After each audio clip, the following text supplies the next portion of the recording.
Today's subject is sales and marketing. Well, what are they, what's different, and how do you get 1 + 1 = 3? Feel free to interrupt. I get into it, but it is not meant to be a monologue. Definitely ask any questions. It's all set. Thank you. As we go through it. So, as Jim mentioned, I'm trying to become a formal visited speaker. They have a little framework, so I'm trying to adapt to that. So, presenting 3 key decisions. So, sales and marketing, so I'm going to abbreviate S&M. It means sales and marketing in this presentation. It's commonly misunderstood, right? Conceptually, people often think the synonyms. They're the same, okay? But organizationally, they're always 2 different departments. Now, maybe they report to a person, VP Sales and Marketing, but they're quite different. And so, at the very beginning, there's sort of this confusion, and that's hopefully what I'm going to try and address in the presentation today. The truth is, it exists on a spectrum. You know what, I think I have this map here. The sales and marketing exists on a spectrum. Uh-oh, maybe that was dangerous. No, okay. Okay. So marketing on one end, and of course marketing job conceptually, generate the leads. And sales' job is to close the leads. And just like you can't say, where does the red end in the color spectrum, they blur together, right? And it's also true within marketing. There are a lot of different kinds of marketing. Their boundaries are also kind of difficult to understand. And a key thing is, that most people don't realize, is that they're different, but one actually regulates the other. So bad marketing will produce bad sales, and bad sales will produce bad marketing. Okay? Good and so on. We'll talk more about that. So one of the decisions is figuring out how do they work together in your organization. Often sales is thought of as more important. I mean, it brings home the money, right? So that's the obvious thing. But their importance in your business is actually going to vary depending on your business. There are a lot of businesses today who have no sales whatsoever. And we'll talk about that. And that's another decision with determining their relative importance and how you coordinate them. That's a key thing. And then, unlike sales, marketing has many different kind of tactics. PR, SEO, advertising, and within advertising there's online advertising, radio advertising, print advertising, right? Each of those are a career. They're a discipline. You spend 30 years being an ad person, right? That's quite different than sales. And each of them exists because they all have particular strengths and weaknesses. They solve particular kind of marketing problems, and there's often a ton of overlap, right? There's more than one way to skin a cat, which we'll be talking about here. But I tend to think of your marketing portfolio like your investment portfolio. So I'm in a trusted advisor group. So it's professional service firms. Professional service firms, in my opinion, overinvest in networking. They spend way too much time networking, and they don't do other kind of marketing, right? So just like you want a balanced investment portfolio, you really need a balanced mix of tactics. Which tactics make sense for your business, the function of your business. And so figuring out what that mix, determining that mix to get the optimal returns is sort of the third decision. Really the big idea here is that by coordinating between sales and marketing teams, getting feedback from them, plus having this right mix of marketing tactics, you're going to maximize, not just maximize revenue, but accelerate it. You're going to get it sooner than you would have otherwise with an optimal sales and marketing organization. Hence the 1 + 1 = 3. The actual agenda, we're going to go through a couple of common frameworks that have people think about sales and marketing, the revenue funnel, the customer journey. We'll talk about their differences, and then we're going to spend a little bit more time on marketing, because that's the less well-known cousin of sales. And then give you a couple of real examples from our clients, so it's not just a theoretical presentation. And then hopefully we'll have a robust discussion at the end. Any questions before we begin? Okay. So, the traditional revenue funnel, we've all seen it. People might have different labels for the different steps. But a lot of activity at the top, and basically what sales and marketing's job is to pull people through that funnel. Bring the leads in, and you close them at the bottom there. Pre-awareness, awareness, the prospect is considering, they indicate something to you, their intent, they make a purchase. This last one is often forgotten, but it's not the end of the day. When you get that first sale, there's ongoing revenue. That's not always listed in these kind of charts. People often refer to top of funnel, middle of funnel, and bottom of funnel, especially when it comes to like marketing activities. Where are they? But it really speaks to where the prospect is as they traverse the funnel. Again, like a lot of things in sales and marketing, it's kind of slippery. There's not a hard rule. What's the top? You know, is it pre-awareness, awareness, and consideration? But loosely, relatively speaking, top of funnel, middle of funnel, bottom of funnel. And again, the traditional view of sales and marketing's role is a linear one, right? So marketing works at the top. It's generating leads. Once they become a lead, sales takes over, marketing's done, and sales works to close the lead. Depending on your business, if you're a B2B, sales is probably responsible to get ongoing revenue. There's an account executive or something like that who's trying to get recurring revenue. If it's more of a consumer marketing business, it might actually be marketing. It's continuing your marketing programs to get them to buy an upgrade or whatever it might be. Some businesses, of course, rely primarily, that is titled incorrectly, sorry, that's supposed to say on sales. Some businesses rely primarily on sales. You can see the little spectrum up to the right, the arrow. So this is primarily sales-oriented organizations. So the pre-awareness might be a networking thing. You go to the meeting, you have no idea if everybody knows anything about you, then you have identified some prospects and you start calling them and following up with them. The visits, the collateral you need, you negotiate, you close, and then the account executive takes over. You can sort of classify these, primarily sales-focused organizations. On the sort of the classier end are professional service firms. It makes a lot of sense. You know, professional service marketing is different than other kind of marketing. If I'm trying to find a lawyer and accountant, my relationship with that individual, the one who's going to provide the service, is way more important than the company. You know, is Joe smart? Can I trust Joe? Those are all the key things in professional services marketing. So it makes a lot of sense that that individual is very involved with their own sales. You know, if you have 50 lawyers in a law firm, the marketing challenge is promoting 51 brands. Each lawyer's brand plus the company brand, right?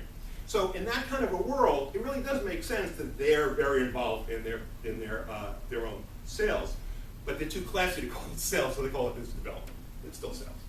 They just call it business development. Sort of at the opposite end of the spectrum, you have dialing for dollars. This is from The Wolf of Wall Street. It's like, I don't care about anything, I'm just going to crank the phone, no analysis, I can literally dial random numbers as long as I dial enough of them every day, right? The problem with both approaches, the downside, is they're manual, they're very labor-based, they don't scale, they're inefficient, because, you know, 99.9% of people you're calling are not going to be interested, right? And so therefore they're very costly. But again, for certain businesses it makes sense to have a sales orientation to things. This one's labeled correctly. Other businesses rely primarily on marketing, right? So the pre-awareness stuff you might call branding. It's just out in the ethos. Marketing has created this sort of vague sense of what just do it means. I mean, you all thought of Nike when I said that, right? That's branding. But then the awareness, SEO, advertising, lots and lots of different marketing tactics. When you're considering the purchase, a lot of detailed information becomes very important. The intent, nowadays the intent is often generated because they submit a form on a website, or maybe they give you a call. Then there's an initial purchase, perhaps it's on the website, e-commerce transaction. And then the ongoing revenue would be generated through newsletters, loyalty programs, things that you're doing to get people to come back into your store or come back to your business.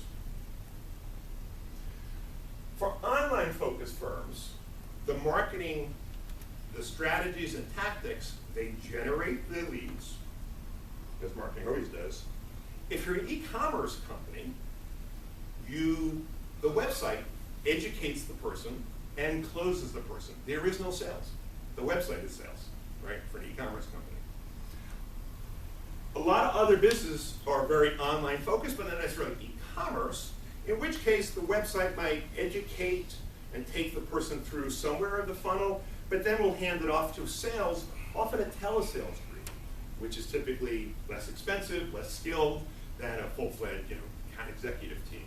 So it's a less important, less expensive version of sales. Most businesses, of course, really rely on a mix of both sales and marketing to move these people through this funnel. The industry statistics actually bear this out. This is from a Deloitte study. So 67% give sales and marketing joint responsibility for generating sales. 13 don't have any sales. 10 put sales in charge of marketing. 7 put marketing in charge of sales, and a few don't have any marketing at all. The key here is the coordination, right? If you coordinate, you can grow your revenue and you can grow your profits. As just an example here, in that awareness step, maybe marketing does marketing automation. People familiar with what marketing automation is? The simplest way to think about it, it's a series of emails, which as the recipient, when you get them, they seem really intelligent. You get the first email and it asks you, do you want A or B? And you click on A and you learn something on the website about A. 2 weeks later, you get another email that says, do you know what A, this other thing happens? And it gives you a couple other choices, C and D, right? And you click on D, right? And you learn something more about D. What it's doing to the observer, to the person who's getting these emails, it seems responsive. Like, oh, I picked on this, and the next email is all about that. In reality, the marketers just ahead of time built the whole tree of all those possibilities. The emails are canned, but it seems like it's responsive. And if it's a well-designed marketing automation campaign, A might be something in awareness. And when you indicated you were interested, then B was something that for you to consider, right? So the marketing automation is designed to pull people through that funnel, move them down faster without a human being involved, without sales being involved. It's really called sales automation. It's called marketing automation. Where's my wife gonna do this with dinner? It could be vastly more complex than that too. Oh, of course. It doesn't just of have course. to be limited to emails, and that's where it becomes obfuscated that it's not, set up in advance, right? When we're including things like retargeting and multi-channel marketing automation approaches. You'll see it in social media, you'll see it on ESPN, everywhere you go. It seems like it knows what you're thinking, right? When you get that ad for something you never clicked on before and you think they're listening to you talk, nothing's listening to you talk. Right. Sure. We just think they are. We just had a cybersecurity expert come in and talk to us last month, and they are listening to us. Well, yes, your voice Your is being Siri recorded. is definitely Is being recorded, but it's not being used the way people think it is. Right. But the key about marketing, absolutely, there's lots more powerful versions than a simple email train. It's doing 3 things. Those emails are educating the prospects, so the salesperson doesn't have to. It's showing them resources and things, downloading white papers. Because it's educating and it's being responsive to needs, it's pulling them through the funnel faster. And importantly, it discovers that for Keith, A and D are the 2 things he was interested in, right? So now, if you're well coordinated, sales should know that, right? So when that prospect goes to sales, they already know that Keith's interested in A and D before they pick up the phone, right? So that's power. They already know something about their prospect. And that prospect, again, hopefully is better educated a little bit further in the funnel. And again, the whole point of marketing automation is to improve sales efficiency. It's to automate a lot of the manual things human salespeople will do, again, earlier in the funnel. So that's a small example of coordination. Another example, now sales is interacting with the client and they're uncovering objections and, oh, that's a great product feature, but it's not in the product right now, things like this. And so they gather that, hopefully in a formal way, and they actually share it back with marketing, right? So marketing uncovers, or sales discover, they can use this intelligence to, for instance, create the next version of the product to be better. They get all this useful feedback from the sales team about features that they need, okay? This is a rosy view. It often doesn't happen. They're in 2 separate departments. What are the motivations to work together, and so on. The funnel is sort of the classic one that we just walked through, but it's really internally oriented. It's really focused on the steps the organization needs to take the prospect through from initial lead to a close. Customer journey, we're going to talk about in a minute, It's much more customer oriented. It's what info the customers need along their way to purchase. The key insight is that both prospects and customers need different info at different times in their journey, and that's what we're trying to figure out. They're both equally valid, but my personal preference for today's business world is the journey is a better framework, better way to think about sales and marketing, because it's emphasizing information at the right time for the right audience. So we're going to illustrate in the next couple of slides our kind of four-step customer journey framework. It's a hypothetical company that make invisible fences to keep a dog in a backyard. No bullshit. My marketing guy was the marketing person for Invisible. Oh, really? I'm dead serious. He took them, I think, from like 19 franchises to like 450. And intelligent guy, when he told me that story, sorry, I didn't mean No, to no, no. interrupt. It's meant to be Just interactive. Go ahead. Yeah. So basically, walk a mile in their shoes is the idea here. So they need info at different times. The top level here is sort of the need or want, and often it's not even conscious. Maybe it's a subconscious thing. So another little example here, my need is I don't want my dog to run away when I put it in the backyard. So they're explicitly searching for certain kinds of information, like is there a solution for this, right? What are my options for this? The information provided to them. Now, this is an interesting one. Often at the top of that funnel, by the way, I'm sort of mixing the terminology. We call this visitor one, but you can also kind of think of it as the top of the funnel. There's a lot of direct and indirect competitors. So one of the ways to keep my dog in my backyard is to go to Ace Hardware, spend $3 and buy a rope and tie him to a tree. That's a solution to my problem. It's not a commercial solution. I wouldn't normally think of Ace Hardware as a competitor to my fence manufacturer, but that's a way to solve the problem, right? And you need to think kind of broadly, especially about indirect competitors. We often think that, my solution is great. That other one, that sucks, right? That was good. Doesn't matter. That one's free, or that one's $3. Some people are going to take it, right? So you need to think about that broadly. And so the information provided, perhaps on the website and the blog, you write a post about don't tie your dog to a tree in the summer, it's cruel. Now, if you looked at that blog and that company site, you're thinking, why the hell are they talking about ropes? Because they understand their competitive landscape is more than their obvious direct competitors. Well, isn't it that providing a better solution? Yes, yes. Certainly this company, since they home is our fictional company here, Right. would certainly argue they're doing a better thing, but you can't ignore what you think are as inferior solutions. Everybody's competing for your customer's wallet. Right? Whether you think it's bad or not, some people are going to go for it. Now, maybe you don't care, that's the low end, but it's still, when you're trying to figure your competitive landscape out, you can't just dismiss them out of hand. Right, I agree with that. So, I don't like how media and social media fearmonger, but I've found in my marketing that fear is a very good method. So in my world, what people need to be scared of is the Food and Drug Administration, What's your business? the FDA group. Okay. And so we put out a lot of free educational materials on whatever the kind of the hot topic is. And every time I talk to my marketing guy, I feel bad, but I'm like, all right, how do we get people scared? Yeah. It's Yeah. true. Yeah. It's true. 'Cause if they think everything's okay, they're not going to come to us. They're only going to come to us when they're like, oh, geez, I didn't think of that. What does Yeah. that mean for me? Yeah. I mean, primal emotions motivate humans. So in It's the certain most businesses, powerful fear of the makes sense. psychological motivations, yeah. Yeah. Cybersecurity, certainly, that's a fear-driven business, right? Other businesses, maybe it's greed. If you're a wealth manager, maybe it's greed, or preserving family wealth. Well, but it goes. It's not greed. It's fear. Fear of losing your money. Mhm. Fear of not passing it down. Yeah.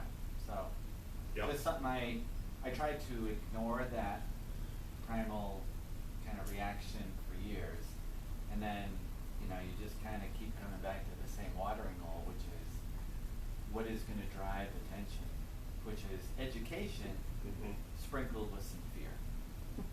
Right. You certainly, to just generalize, you certainly have to motivate them. you know, and you have to be speaking to their hot buttons, whatever they may be, right, to keep their interest. So now the second step, the visitor 2, all right, forget that rope. I want an electric fence. I want an invisible fence, all right? Oh, there are 12 different companies that make electric fences. So visitor 2 now is, okay, I found the solution, but now there are a lot of vendors in that space, so which is the best one for me, all right? So that's sort of the middle of the funnel. And the information provided, that helps. That's why you see things like quality awards and reviews, testimonials, and FAQs and so on. That's often targeted to that visitor 2 type of person. By the way, that's where the leads come in. If a visitor 1 submits, so on that blog post about tying a dog to a tree, there's a form, and somebody submits the form, I would argue that person's not a lead. They're looking for information, they're not necessarily going to buy from you. They may be down the road, but right now, they're still thinking about ropes as well as electric fences, right? And they would probably be still in the marketing arena versus the sales arena. Right. They're in that educational mode. Right. So then you can start telling them, you know, if they hopefully they sign up for your newsletter, maybe a little fear, a little bit of, you know, humane benefits, things like that, could make them, right? But it's an important thing to realize they're not a lead. If a salesperson contacted them, you would piss them off, right? But if you sent them interesting white paper on, you know, something, that's helpful information. So understanding they're not actually a lead in visitor 1 is who's the best person, what's the kind of information, that's not the time for the heavy sell. Visitor 2, okay, they are actually in the sales process there. Then the next step is, okay, there are a dozen companies, but I like this fictional one, sit, stay home. But guess what? They got 4 different models. They got a GPS model, they got a this, they got a that, options. And so which product is best for me is the next step. And that's where the world of features and descriptions and guarantees you might offer help somebody decide which of your different services or products make sense. And then at that point, okay, they're happy. You've got them into the story, you've answered their questions, here's my credit card, now they're a customer, right? And so over time, will I value my purchase? Is there an opportunity to buy more things as I learn more about it? A new battery, I have a dog, I have to train it on the electric fence. So this is where new features, having a well-designed product and service line that is in sort of a natural upgrade path, okay, comes into play. Also very important, the quality of support. If every time I call this company with my question on my fence, I'm on hold for an hour, the odds of my buying it or recommending it are very low. So support has nothing to do with sales and marketing, but will impact your performance here. The journey is especially helpful when, for a business, if search, you'll like this, Tim, if search is really important to your business, right, as a way to get prospects to your site and so on. Because the interesting thing about the journey is the searches, and we have a couple of examples here at the bottom, actually reveal what stage of the journey they're in, right? So if I type in humane ways to contain my dog, right, and I see that in my analytics, that person is visitor 1. Like maybe they filled that in when they downloaded your white paper, what have you. That's a visitor 1 person. The query tells you that, right? And the page they're on your website tells you that, right? That's very different than visitor 2 who's maybe typing in long-lasting fences, electric fences with installation. That person is now thinking about different vendors in the space. Rechargeable electric fences with GPS, that person is in the prospect stage. They're trying to figure out, maybe those searches are happening on your website, not at Google, right? Do you ever look at their own search behavior on their websites? And then the last one, how to train video. So the key thing here is that not only does SEO bring somebody to a website, it gives a clue to sales where they are in their journey. Again, if good salespeople, if they know stuff about the person before they start talking, they're going to be much more effective. Any questions about this? Yeah, just hold on for a second, because they bring it to sales, or do they bring it to marketing, have them further refine it, and then give it to sales? So this is a question of that coordination. Right. So let's use the example of they submitted something on a website. Does sales get all the information in that form? Do they have their comments, or are they just alerted through Salesforce, hey, you got a lead, you know? Those, as you know, I'm arguing those queries often contain information that is useful to the salesperson, right? And if the salesperson and the marketing team share this notion of the customer journey, they'll know, okay, the guy who's submitting humane waste to contain my dog, I'm not going to call him. But let's add him to the mailing list that's going to send them health information about dogs, you know, things like that. All right, and I guess in the perfect world, sales and marketing are working like that. I've been in environments where they're diametrically opposed. So that's the problem. I understand As that. the business owner, to even vet who the marketing provider is, can they provide you the context or not? Right, exactly. Right? Yeah, I totally agree with you, and I guess you often are trying to sort out the fact that, are we wasting this potential visitor one by giving them to sales versus having marketing refine it a little bit better to make it a better lead, not to piss off sales, not to waste their time, et cetera, because I'll be honest with you, most salespeople, and I include myself in that, aren't the brightest bulbs in the world. They're tenacious, they're doing all these things. They're not the marketing guru Right. that's gonna be able to sort that out and understand that. Right, right. Particularly if you're selling a commodity, that's gonna tend to be more the, like if you're selling a thing versus a service. Commodity selling is probably the hardest. Yeah. Yeah, And especially if you don't want to differentiate only on price, right? So- right. You can't, I mean, and you're dying on the vine when you're doing that. So a simple solution to this specific kind of thing, Carl, is you have all the leads come to one person, whether in the sales or marketing, doesn't matter, and they then route them. So when they get that V1 lead, they keep it, you know, they send it to marketing. Right. And when they get the others, they send them to sales. So a clearinghouse type of scenario, yeah, okay. That's a simple way to deal with this particular kind of thing. Yeah, okay. But that, you know, the notion of coordinating between is a big theme in today, so. Spent 10 years trying to, never mind, go ahead. Yeah, no, I know. So the power of the customer journey framework, right? Depending on your business, you might have very complicated deals where you got to get within your prospect company lots of buy-in from lots of different departments. Okay, they all need different information at different times to get their approval, not just the overall company approval. What the IT department needs is different than what procurement might need, and so on.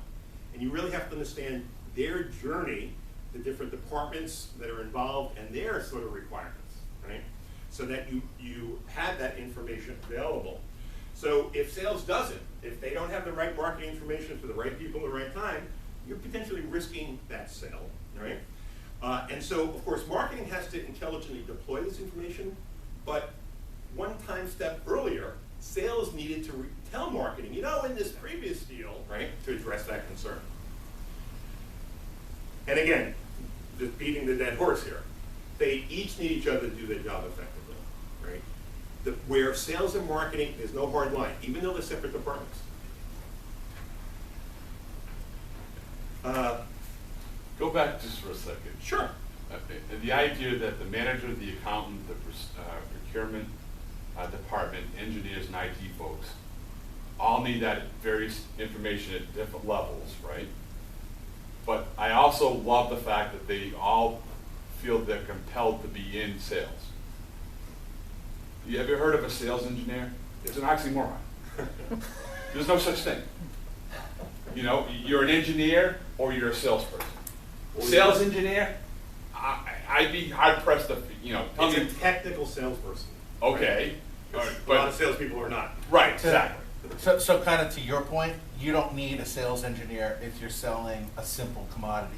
But if you're selling a complex service, you basically, it's a high IQ salesperson versus. A high IQ besides- salesperson, you define that. It's not a high IQ engineer Correct. because they don't integrate, you don't. For talk to sure. them as a They can't salesperson. talk to people. No, Are you they're picking on they're- engineers? No, I'm not I at feel all. offended. No, not at all. No, but you consider yourself a good salesperson? I have a good sales engineer. You have a good sales engineer, but I bet you they lean more towards sales than engineer. I'd say he's an engineer that I feel, I have some engineers I would not put in front of a customer. That's my point. So he And I have an actually, so he engineer actually that- helps develop products too? Yes, and Really? he will get, he's. That's a my- rare My find. salespeople say he's a rock star. The salespeople won't take certain engineers out, when they're, this guy, I was saddled with They- a guy that I wouldn't take out, I wouldn't introduce to my mom. and he is a rock star. He's an No, absolute, he is a rock star, and I found out, brilliant, yeah. brilliant. Can't carry a conversation with anybody. Yeah. I totally agree with you, Carl. I mean, the sales, I better give him a it's raise a when I get rare, back. Yeah. it's a rare personality. pretty rare. So, you know, again, my early career was software, and, you know, software salespeople are not gonna get into config. So we needed sales engineers. There was a technical, there's usually a demo is an important thing, you know, and so we needed sales engineers, but you're right, they're hard to find. You know, for really big deals, I'd often bring my VP of engineering with me, and my rule for whether they're good or not is how many times I had to kick them under the table to Shut stop up. talking. Just shut up, right, exactly. Stop talking Stop now. talking. You've already lost it. So You if glossed- they- you You glossed talked your way over- out of the sale. You glossed over, you just wanna just wrap. Or they already sold it. Don't oversell. Yeah, stop. And then they Yeah, unsell it. You're done. And then The they hook's unsell been it. laid, you've You cut got it, 'em, it's and on the then you boat, you unsell it cleaned for it. the No, next it's 20 important to minutes. understand And they're everything. still No, talking. it's not important to understand everything. They're still talking. You've already got the fish on the boat. You've cleaned it. You gutted it. You threw the chum out into the Now water. Rick knows what you're talking about. No, but I'm just saying Although he can't get a fish on it. that would absolutely drive me out of my effing mind. Yeah, It's just stop. yeah. Well, I'm a great salesperson. No, Hey. you're not. You suck. Can you make sure you cut some of this tape? Well, this is actually a perfect segue into the next section, because we're going to talk about how they're really different. They're both intimately involved in revenue generation. They have to work well together, but they're really quite different. So, on the department level, you know, marketing generates interest, sales generates revenue. Longer term versus shorter term orientations. One tends to be more strategic, one tends to be much more tactical. I'm talking again departmentally. Yep. One tends to be more pull, the other one's more push. Focusing on larger groups, smaller groups, and individuals. Again, you get, hopefully you're getting really quite different dynamics going on here. 163 different tactics, right? You know, PR, and advertising, online advertising, print, right? This website has cataloged them. So every time I talk about the marketing tactic, what's in your marketing mix, you have to think about that actually as a body of knowledge. It's a discipline. It's a career. You can spend 30 years in advertising, right? And they're all, so there's a lot of substantive work around the differences, right? Sales, I will argue, is sales. Now, there's a lot of differences, right? What you're selling, how you sell it, how long you've been selling, but it's basically one discipline, right? And that's a really big difference between the two of them. You know, you might have seniority differences in sales, but it's all still sales. That's why sales can go from, you know, electric fences to whatever your business is, because it's basically sales, right? And part of that, all right, so the key decision when you're thinking about your departments is, on the marketing side, what's the right mix of tactics for my plan? On the sales side, what's the right mix of personalities of people, right? Because they're all sales. Right? So when you're trying to build them, that's an important distinction to make. Talking about the personalities, this is totally not scientific, this is more my personal opinions here. But, you know, marketing tends to be more analytical, sales is much more relationship based. But before we go too much further, could I get the link to the source material on the 163 tactics?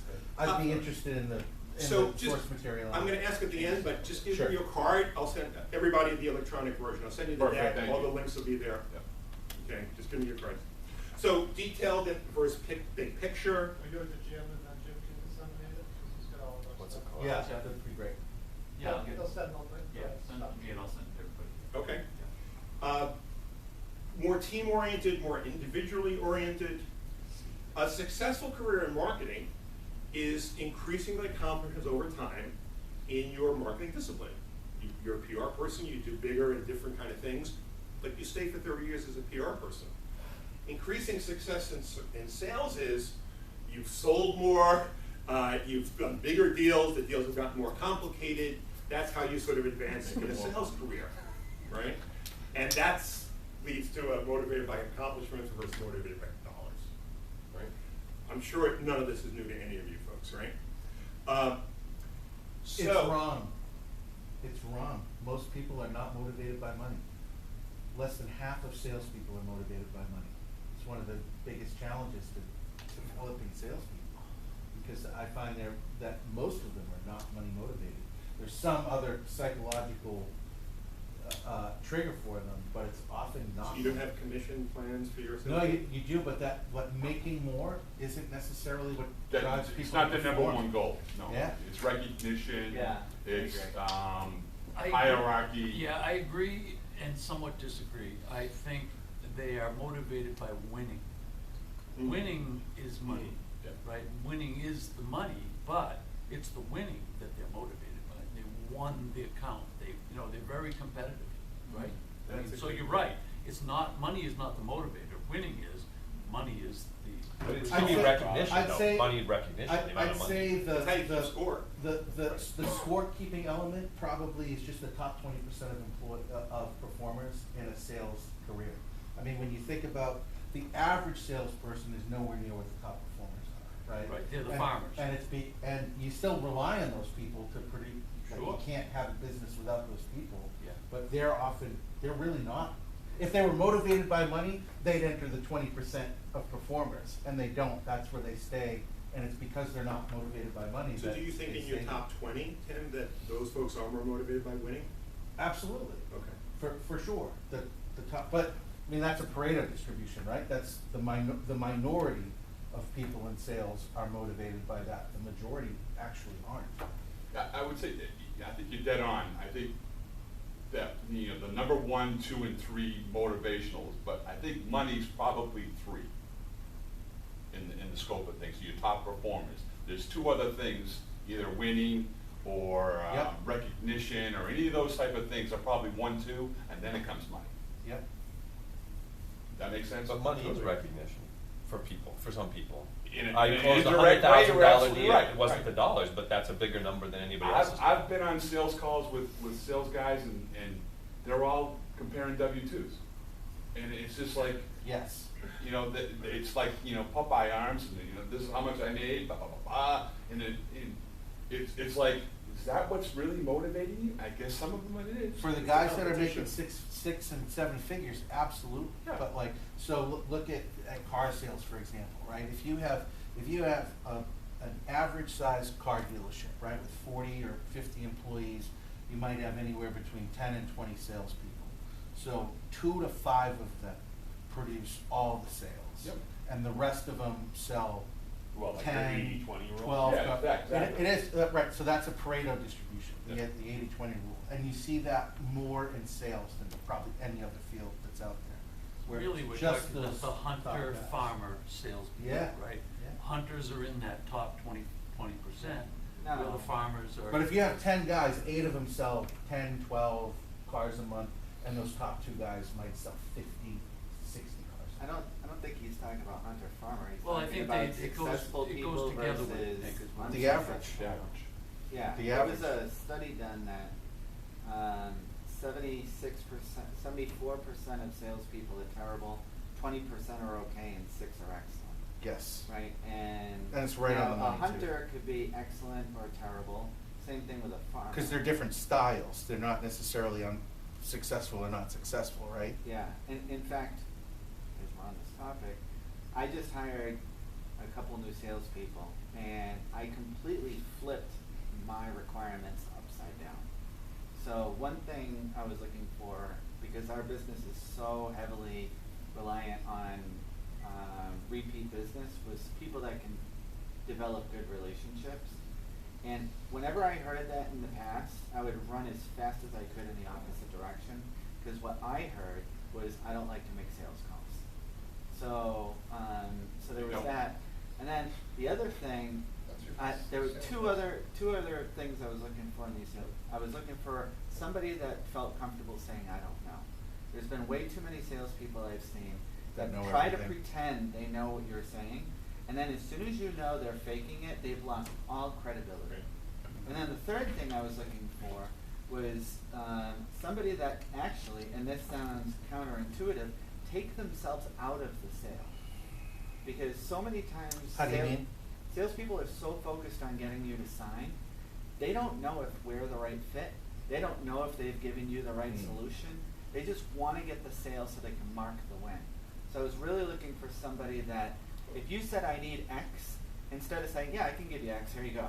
Instead saying, help me understand the reason you want That X. you want X. You know what I mean? Yeah. Because it's that deep, or, hey, I want X, can you help me? And I could say yes and then get you to sign and say, or I could say, I could, but I don't think it's in your best interest and here's why. Well, it's- When it would have been so much easier just to get them to sign. And those are the best salespeople there.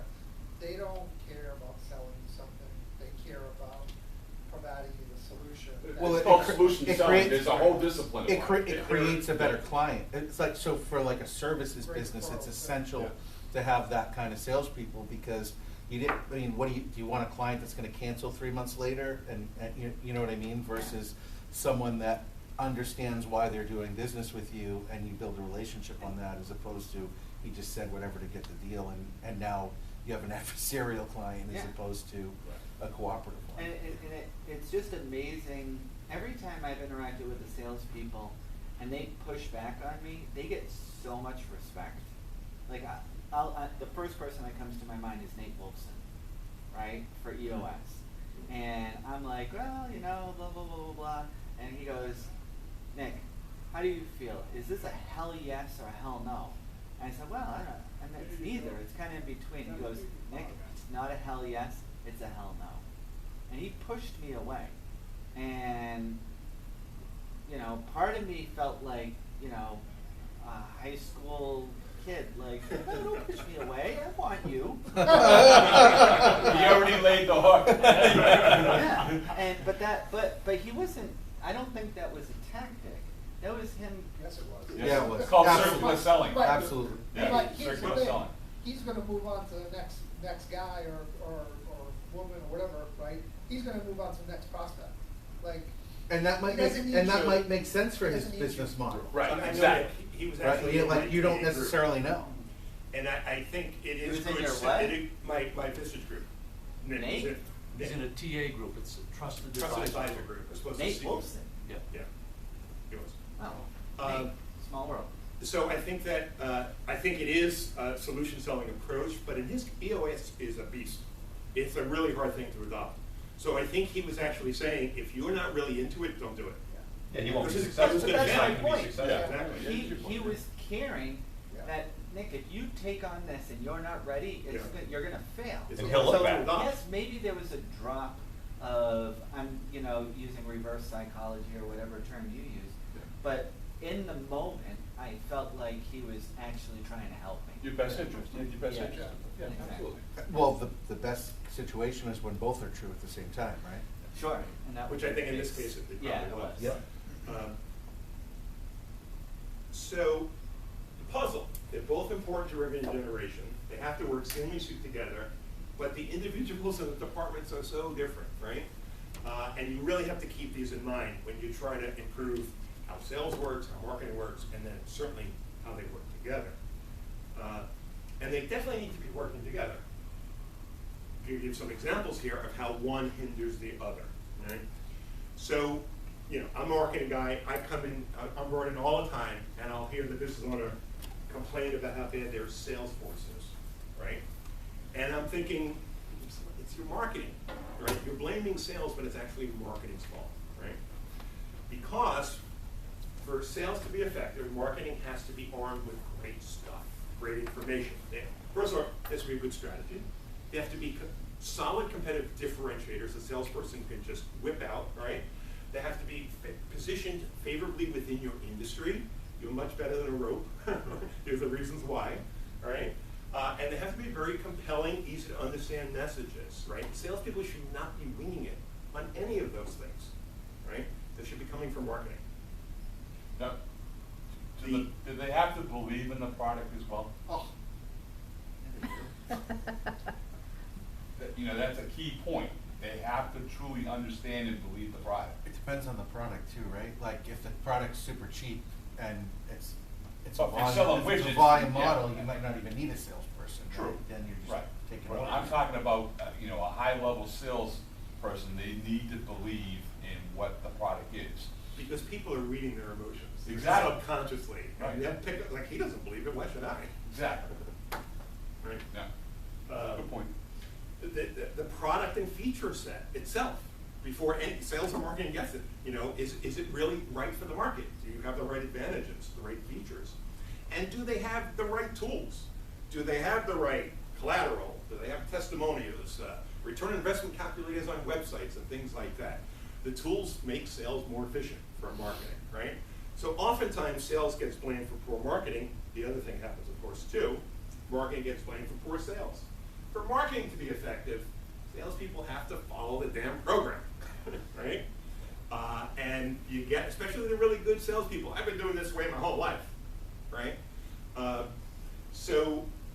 You know, they wing it when it comes to the messaging and the analysis and the differentiators and, you know, so on. This reliably asked for reviews is a current bone with us. So review management for certain online businesses, getting a lot of gold stars and consumers, Yelp and so on, is important for a lot of businesses. And I'm telling you, 6 different clients in the last couple of years that personal ran sales and marketing wanted to do this review thing. They paid us to put a review management system. You can submit reviews on the website, and they could not get the salespeople to ask for the damn reviews. And you know, one company's tried it twice now, right?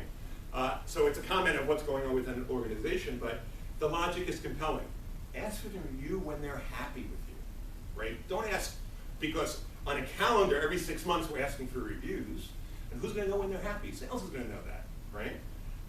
But it's not in their normal mode of doing business. It's this new web thing or whatever it might be. We've historically had a lot of trouble doing that, right? And that has a ton of impact. It really hurts SEO. It does a whole bunch of things. You know, building trust is harder on a website. Reviews are one of the ways to do that. The statistics about, especially for younger people, how the people who believe reviews on Amazon, it's mind-blowing. You know, it's as good as, like, you know, Consumer Reports for a lot of people. It's amazing to me. So they're really important, but a lot of them won't get with the program. And you know, that's an example of reviews. It's true of a lot of things that marketing does, right?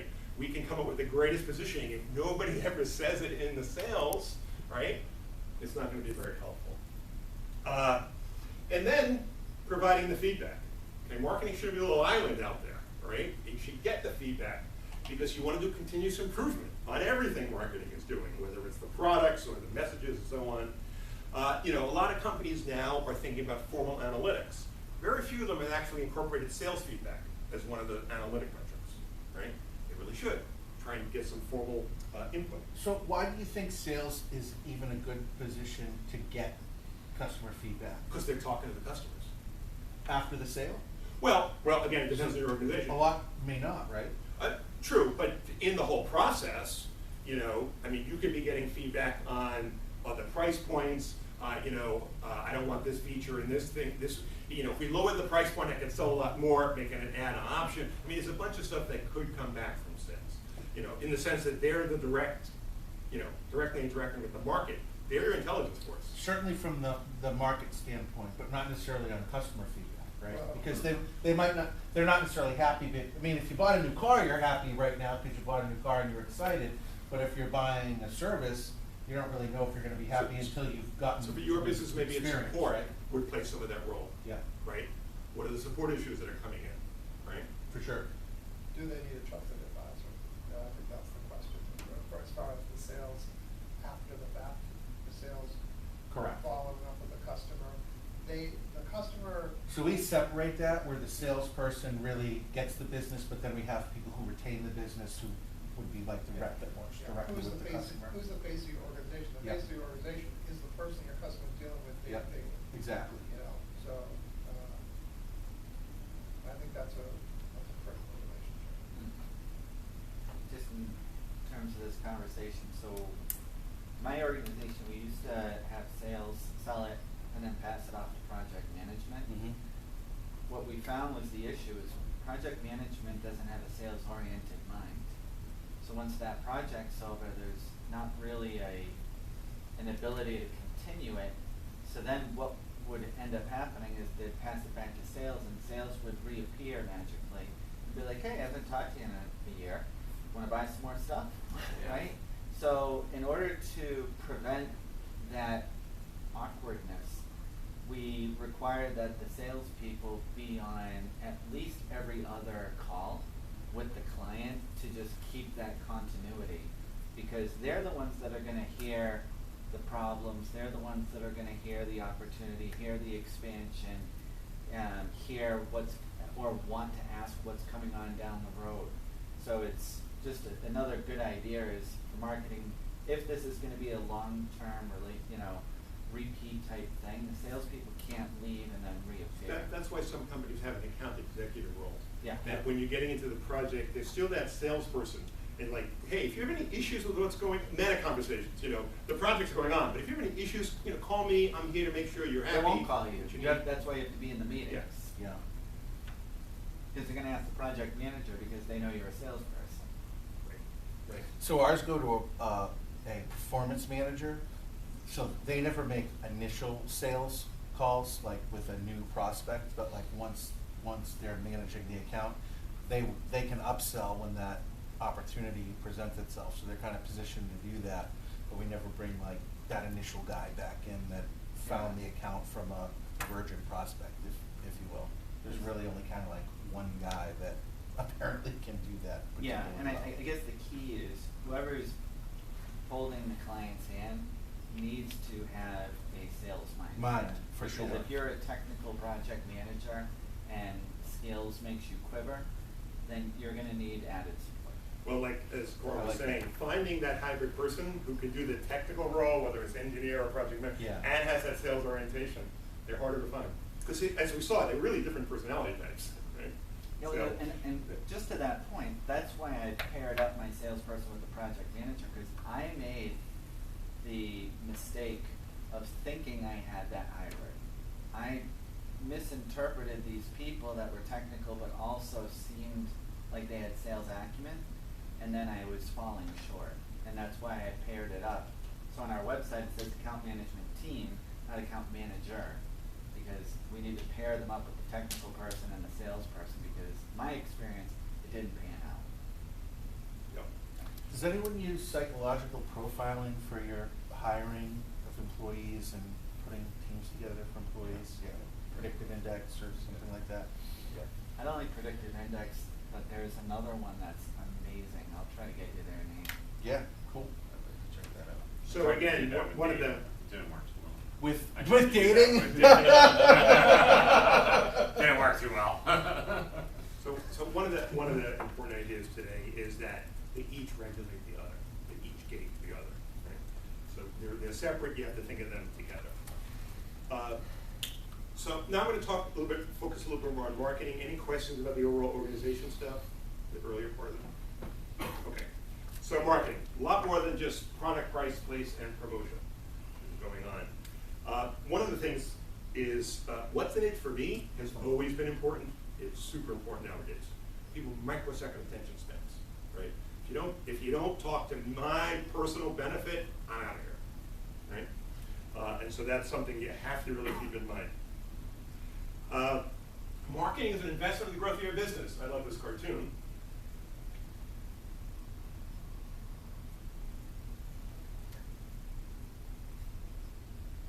So whether you view it as a necessary evil, it doesn't just happen. You have to do something about it. It's an investment in the growth of your business. So the question is, I'm often asked, what's the percent of revenue for my business should I be investing, right? And percent of revenue, by the way, is a really good percent of revenue invested in marketing, or marketing and sales, depending on the situation. It's a good metric because it normalizes everything. You can compare that across industries. Doesn't matter. That's a really useful KPI. And present a couple. The U.S. SBA says 7 to 8% of revenue. A lot of my clients are like, oh my God, really? When they bring us in, or they already had 7 or 8%, and we don't necessarily get them there. Of course, it's a function of your growth goals and so on. And interestingly, a Deloitte study said 7.5% for really big companies too, right? So as a rule of thumb, you'll often see 7 to 10% if you search around on the web. But you'll see in the Deloitte study, it really does vary by the industry you're in. Salesforce apparently spends 46% of revenue on sales and marketing. SaaS That's companies huge. often spend That's a lot crazy. more because they don't have that physical presence, right? So those are some interesting metrics to keep in mind. And then some real world, that was industry data in terms of my own company, and we don't have to go into the details of the chart, but what we're trying to get across here is clients who do a fuller, richer marketing program, the orange, their leads go up 380%, their cost per lead's gone down 74%. Clients who had a much more limited sense of what they were doing in the marketing program did well, but not as better. I mean, it's an obvious thing. You get what you pay for, right? If your marketing organization is working well, the investment is going to bear fruit. Sorry, you can tell me to shut up at some point. No, it's meant to be interactive. So. One of the things that I seem to realize is that the cadence of marketing has to be appropriate. Because if it's too frequent, people just zone out, right?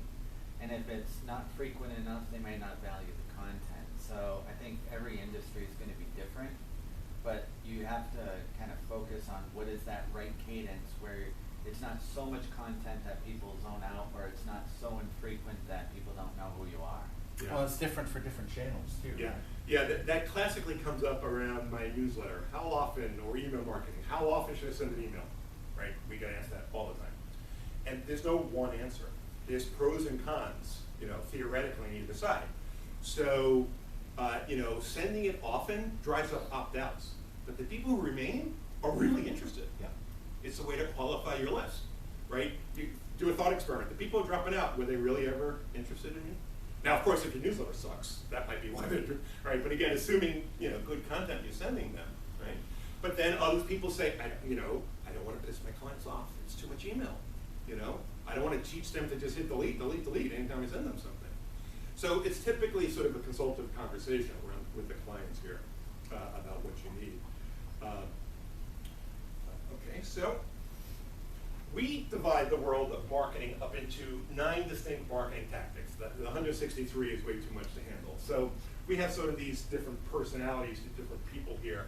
We group like-minded things together. So underpaid marketing on the left, this is our personal one. But we group social media and PR together because they're both trying to get the conversation going out there, one maybe with a more professional group, one more with the users, but we kind of put those people together. Under email marketing, newsletters, promotional mailings, leads. Product marketing we're going to talk a little bit more about because it's one of the least understood and most important kinds of marketing. So we'll talk a little bit more about that later on. But they really have the vision for your product or service internal within your company. And then, one of the things about the marketing industry over the last, 10, 20 years, certainly with the web, is that it's gotten way more technical. The days of being a good marketing person because you've got a degree in English are long gone, right? A lot of marketing fields, SEO is a perfect example, is super technical, right? I've had really good engineers become really good SEO people, right? So, the skill set is quite wide.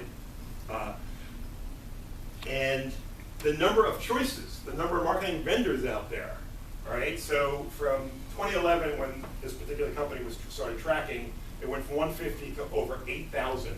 And then you see in the lower left, there's the different kinds of people has also grown. And the problem with all that, if you're trying to think about, I need to bring an agency or a vendor to help me out, is that choice leads to deer in the headlights. It's like, oh my God, I got 15 vendors I have to evaluate. I'm too busy. I can't do this now. Right? So that's one of the challenges. There's just so much damn choice. Another one is there are so many ways to solve problems in marketing, right? Because you have all these disparate tactics, and they each solve specific problems with specific kind of cost benefits, right? So as an example, not enough leads from a website, pretty common complaint, right? There are 2 possible causes and many possible solutions. So one of them is not enough traffic to the site, right? Just 200 visitors coming there. And 2 really common ways to do that are SEO or paid ads, right? One, you work to do good ranking in Google. The other one, you just pay Google a bribe and they'll put you at the top of the list, right? But that's only part of the problem. People often talk about leads from a website or conversions. They tend to focus on the conversion part of the piece. The traffic part of the piece. They forget the conversion part of the piece. You got them there, they're anonymous. You don't know who the hell they are, right? They got to submit something on a form or call the phone number they see there, right? And now they're not anonymous, now they're a lead, not necessarily qualified, but they're at least a lead because you can market back to them. You can put them in your email database and so on. So another cause, and frankly the more common cause, is the website's not very good at converting a lead, to, a visitor to a lead. Or you've ruined it. Right? Well, that's even worse, right? Pop up, pop up, pop up. Right. And there are many, many reasons why the website might not be good at converting visitors to leads, but some of the common ones is the messages. They're not compelling. You're not making a good case. Again, there's no sales now. It's your website talking to people, right? Is it making a good case? Is it designed well? Is it annoying you with pop-ups and stupid layout, things like that, right? So what does that mean? Not enough leads from a website. You hire an SEO firm, an ad agency, a writer, a graphic designer. Where do you go, right? The answer is it depends. I know it's not a popular answer, but it depends on your goals and an analysis of what your actual problem is, right? Think about it. If your problem is my site is not good at turning a visitor into a lead, and you call an ad agency in, right? They might think this is not a very good website for conversions, but that's not their business. Their business is to bring traffic to your site. So, back to your earlier point about sales, how many of those salespeople are going to be honest and say, you know what, go fix your website and call me back in 6 months? Not too many will. So think about it. You're now spending a bunch of money with an ad agency. You're paying Google all this money. And if you've done things in a different order, if you fix the website first and then you turn on the ads, for the same ad spend, you get many more leads. Because you just simply did things in the right order, right? The ad agency is unlikely to tell you that, right? So it is definitely a dilemma. That's why coordinating these tactics is really key. You have to make sure the left and the right hand know what's going on, and it's especially common when you bring in an outside agency, right? So examples of when it's working right. Ads is real time. You turn it instant on, instant off. SEO is the opposite. It takes a really long time to move up in the Google rankings, but by the way, a long time to fall out too. Whereas if you stop paying Google, you'll drop right away, right? So because of that real-time response, the ad agencies are often really good at finding good keywords.